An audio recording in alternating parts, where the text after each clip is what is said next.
Hello hi friends, जय Jagannath. Welcome to my mini blog. आपण मानक मो ब्लॉग को स्वागत। जेहेतु आज राखी तो समस्त को हैप्पी राखी।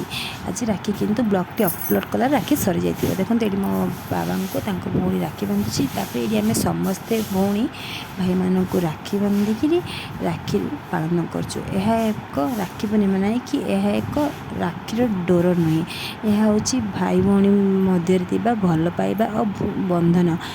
केवल भाई को ही भौणी राखी बांधेनी, भौणी भौणी मध्य राखी बांधे। कारण भौणी मध्य भाई को ता सुख दुखर साथ दे पारिबो, भाई मध्य ता भौणी को सुख दुखर साथ दे पारिबो। तेणु ये डोरीटी सारा जीवन जाए भाई भौणी को संपर्क पाई ये डोरीटी बंधा जाए। यही राखी पूर्णिमा को गमा पूर्णिमा मध्य कहुए। यही राखी पूर्णिमा बलभद्र जन्मदिन मध्य।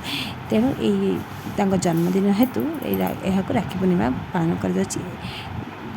सुभद्रा भाई को राखी बांधि आम सब